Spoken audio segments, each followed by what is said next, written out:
Hi Soul family, it's LaTonya with Saggy Soul. Thank you for tuning in to my YouTube channel this week, August the 12th through August the 18th.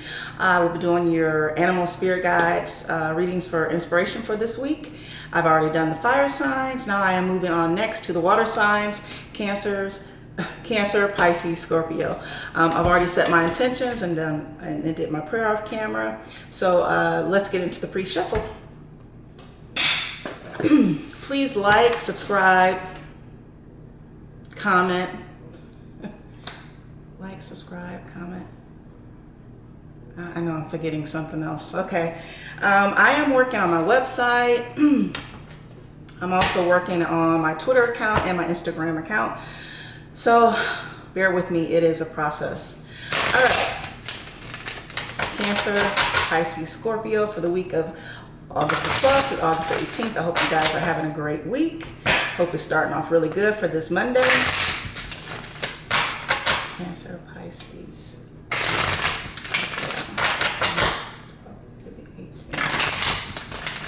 Cancer, Pisces, Scorpio.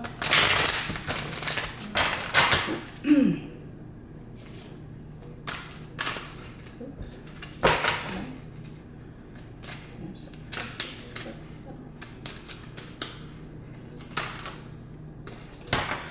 Okay, water signs, you have 2 cards. All right.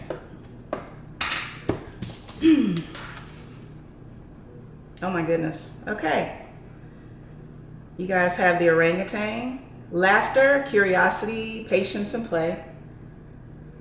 The orangutan.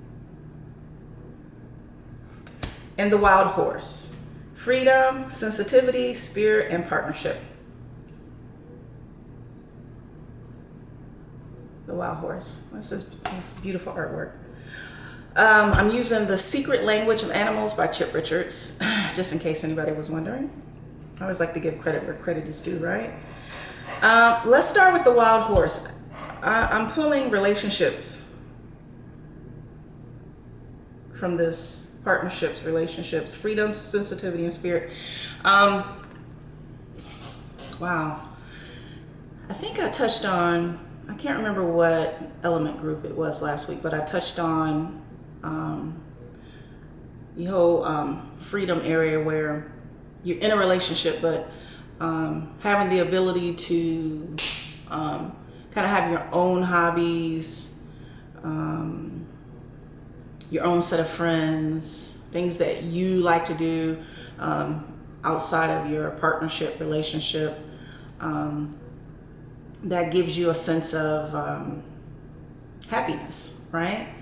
And I know, there's nothing wrong with couples who they do everything together. They work together, they play together, they live together. I think that's a great thing if you can do that. But I think for a lot of us, peace of mind, and that comes with also equal share responsibilities too, because if you have children, and there's only one partner, one spouse who's always having to schedule their life around children, then not necessarily that's going to be an equal kind of give and take, where that person is really going to be able to have their hobbies and the things that they like to do during the work week or even during the weekend. So I think just going back to this whole freedom thing, knowing that, yeah, you're in a committed relationship or you're in a marriage, but you have the flexibility to also have hobbies and things that you like to do outside of your family group. I'm not talking about anything that's toxic. I'm talking about real, things, sporting events that you like to do with your buddies, travel that you like to do with your friends, hiking, those kind of things, playing volleyball, playing basketball, whatever is something that you've done as a young person, from your high school, college years, that continue that through your adult years, that gives you that balance and that freedom and that flexibility. Sensitivity and spirit for this week, I think that falls into really understanding and knowing what your partner likes, which makes them feel appreciated. So if you know that you're a great cook and your partner loves your cooking, for this week, how about, you think about getting home before your partner a few days this week and having them a meal made out so that, they don't have to pick anything up, or they don't have to think, okay, we're home now and what are we going to eat? Things of that, just knowing what your partner likes. Does your partner like flowers? Do they like to go out to a special restaurant? And can you make reservations this week to that special restaurant? Or do they like certain events? Going to see the soccer team play, or going to see the baseball team, or whatever the season is. Those type of things that that your partner is into, and just being in tune with that whole thing of appreciation that makes them happy, which in balance will also make you happy, right? So this is the first card, the Wild Horse.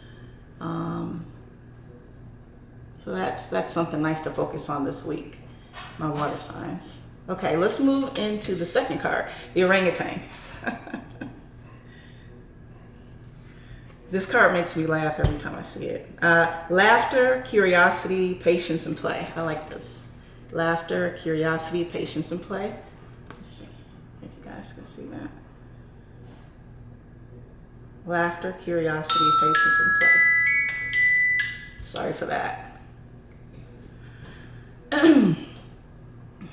So this week, you guys, my couples, my singles too, right? I'm sorry, I always talk about couples, but my singles. This week, getting into things that excite you. I'm not talking about toxic things. I'm talking about something that you can build a hobby on. Whether it's, going to some type of event, going to the theater, going to a movie. I mean, for most of us, I don't really like going to movies by myself. I've probably done it once, but if there's a movie that's coming out and you really want to see the movie, something to that extent where you go to a movie by yourself.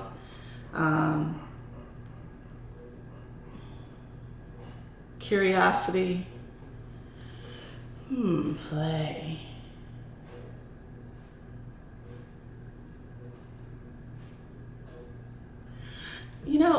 I don't know if this is popular anymore, but I don't want to date myself, but I wonder if a lot of couples, or you guys do, a lot of people play board games anymore. I mean, I know board games are sold, and I know they're always in the children's section, but I think that's a great way to have a little fun this week with your partner, or a gathering.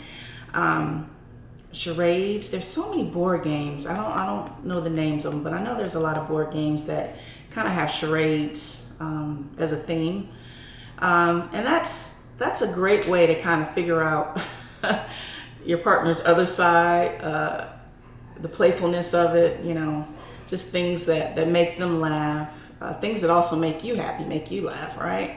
The orangutan, laughter, curiosity, patience, and play. This kind of is a hard one for adults because between work, responsibilities, a lot of us, you just don't have time for that laughter, or that playfulness, unless maybe it's on the weekend. But if you have children, guess what? You have responsibilities for your children on the weekend, not just the weekday. But yeah, getting to something this week that makes you laugh. I think that's a great stress reliever. Even maybe binge watching at night once you get the kids down, or you get yourself settled on something that maybe you watched, I don't know, back in the 90s or the early 20s, that really made you laugh as a stress reliever. I think that's something to work on this week, water signs. Okay, So water signs, for the week of August the 12th through the 18th, you have the wild horse and the orangutan as your spirit guides. Please like, subscribe, share, comment. Yes. I hope you guys have a great week. Love and light. See you next week.